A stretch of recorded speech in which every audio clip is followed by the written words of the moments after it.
tem uma coisa em que o Renato tá muito certo e isso gera até uma reflexão maior.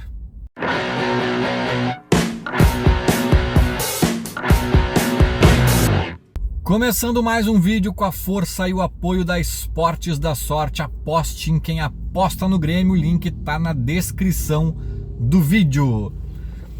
Eu já falei sobre o negócio do Renato lá, a treta dele com a imprensa, a história de fechar o CT, já fiz um vídeo sobre isso, até particularmente a forma como ele se expressou ali, nem acho a mais adequada, um pouco infantil até, vou fechar por conta dos cornetinhas e tal.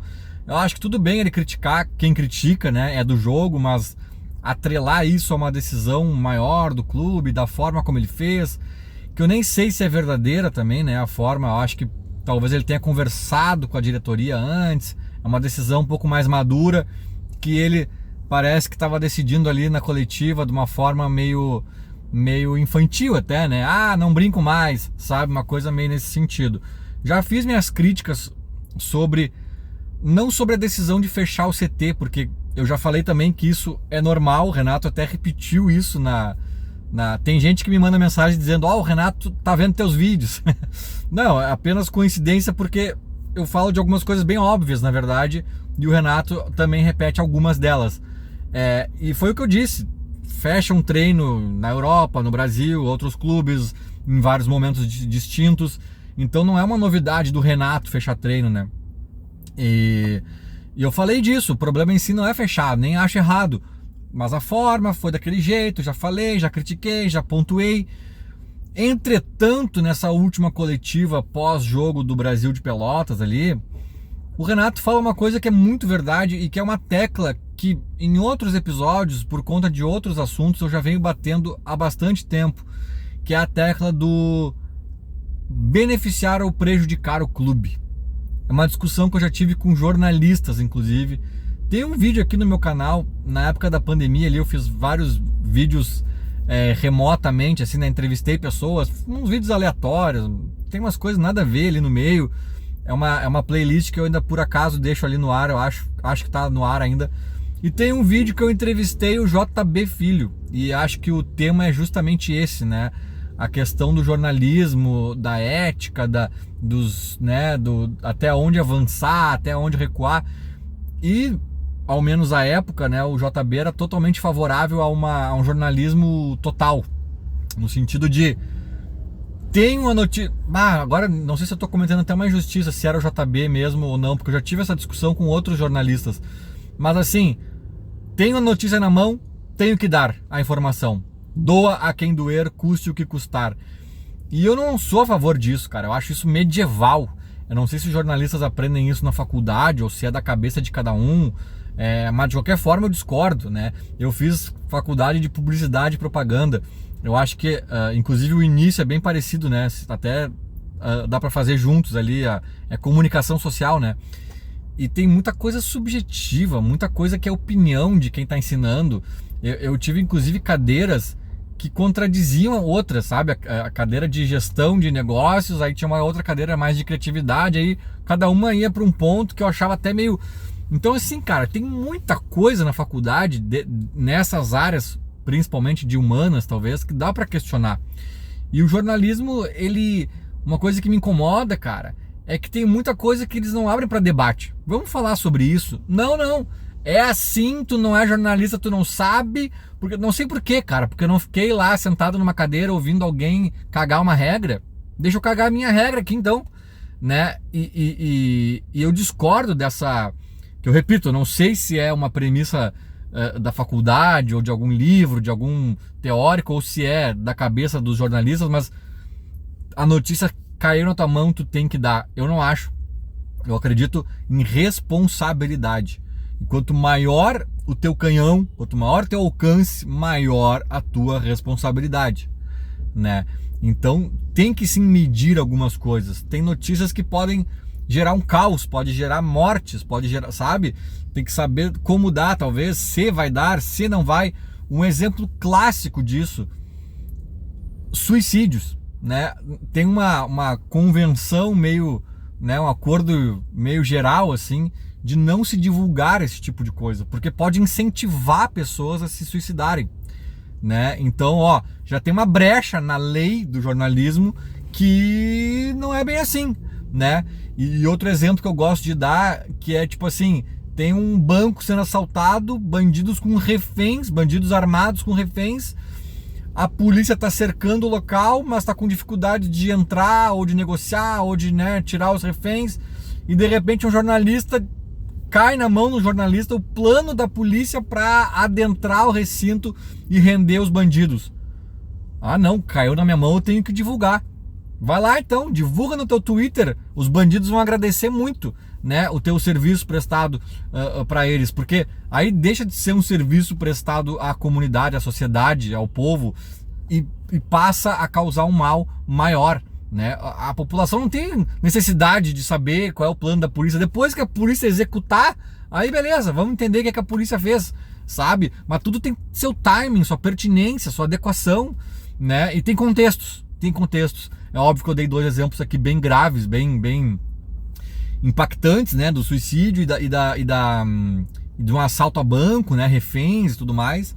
Agora, levando para o futebol, cara, óbvio que em gravidades menores a lógica é muito parecida. E aí, principalmente falando até de jornalistas identificados. Ah, o cara se diz gremista e vai divulgar um negócio que prejudica o Grêmio, cara. Qual é o teu objetivo principal? É ser um jornalista, ou dentro deste negócio o teu objetivo maior, que está por trás de tudo, o propósito que rege a tua profissão, é o Grêmio se dar bem desportivamente? Porque uma coisa não pode chocar, colidir com a outra, né? E eu falo dos identificados, mas na minha opinião mesmo, é que os identificados não tem discussão, né?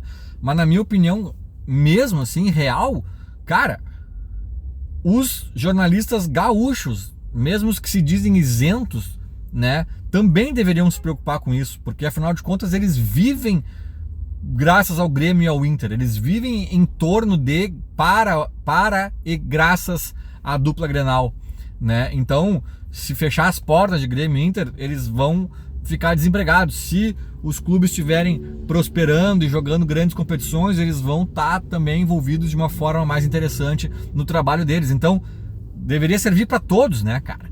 E aí, focando no que o Renato disse, dentro de todo esse cenário que eu costurei aqui, dessa lógica que eu desenhei, cara, o Renato fez uma pergunta na coletiva: qual é o benefício para o clube abrir o treino para repórteres?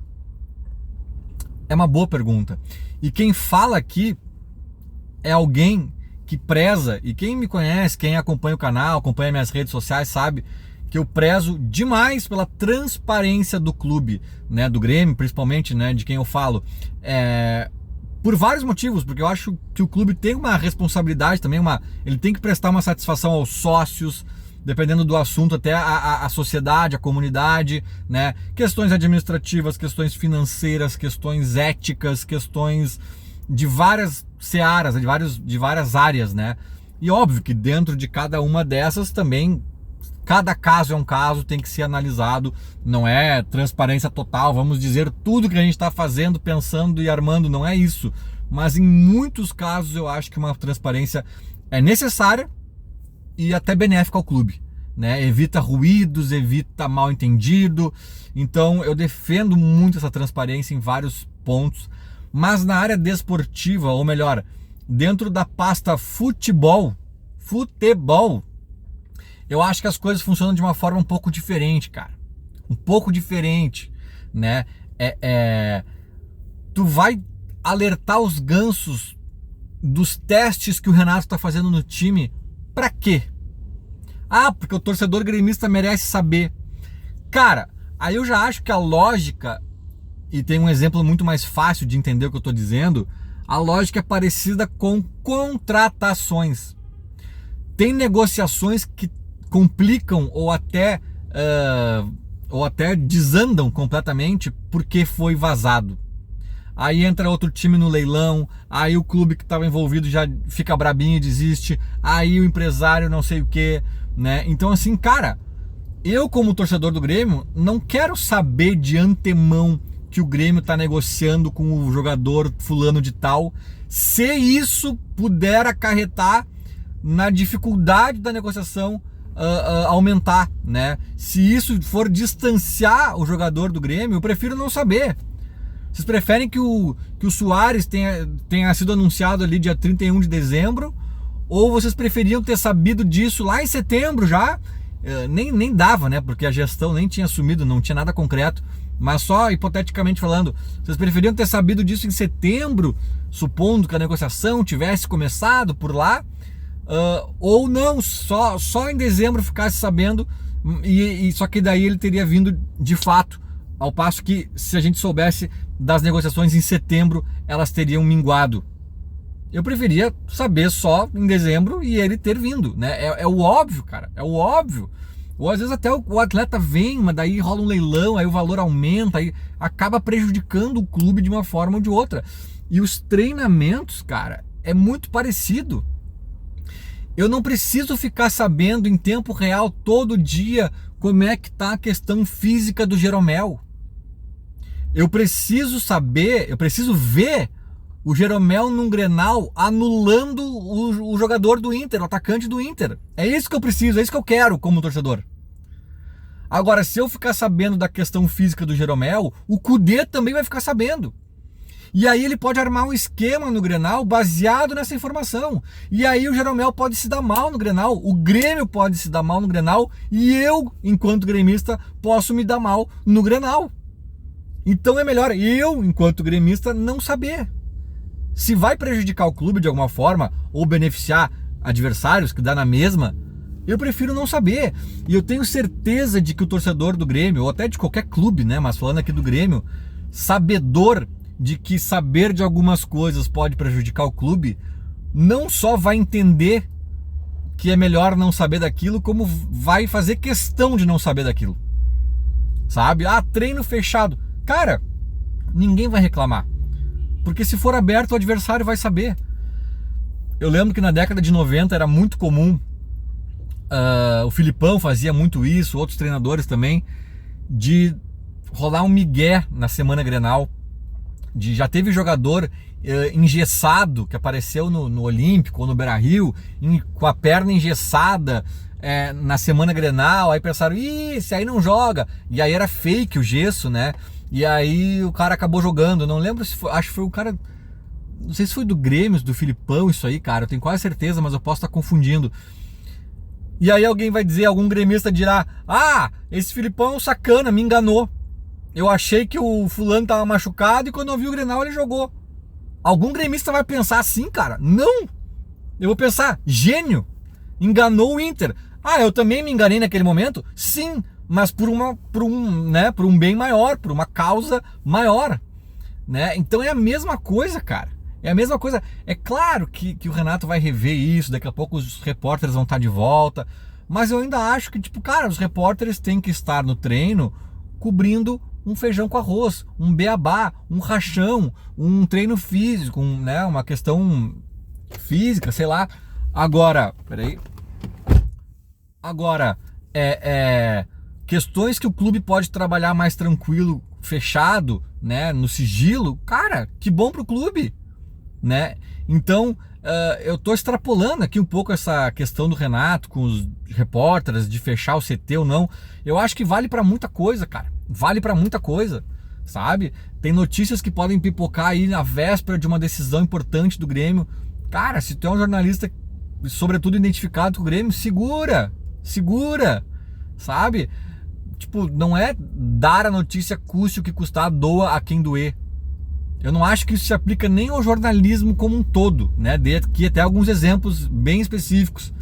Agora, futebol é entretenimento, é paixão, é devoção, é subjetividade, é amor a 11 barbados correndo atrás de um pedaço de couro, cara. Se nessa área do jornalismo tu vai seguir uma premissa catedrática engessada, não sei o que a informação chegou, vou ter que dar, cara. Aí esquece, né, velho? Aí tu é o louco que tá dançando sem música. Ouve a música pra entender o que tá acontecendo, cara. É futebol, sabe? O o sucesso do clube, do Grêmio, no nosso caso aqui, é o nosso sucesso, é o nosso bem-estar pessoal, né? Muda nossas vidas. A gente tem histórias de vida para contar. Aí não, mas eu vou ter que dar essa notícia porque é meu ofício de jornalista. Ah, parabéns, acabou de estragar uma contratação do Grêmio que poderia nos dar alegrias.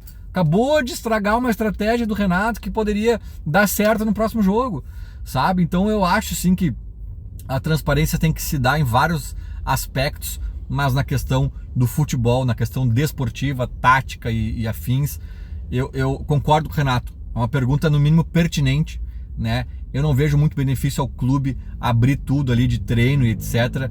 E embora isso pudesse gerar um benefício ao torcedor, que vai ser informado ali do dia a dia do clube, eu acho que é um benefício muito, muito relativo, né? Porque o benefício maior e o que o torcedor de fato quer é o resultado em campo, o resultado desportivo, esses treinamentos surtirem efeito contra os adversários do Grêmio.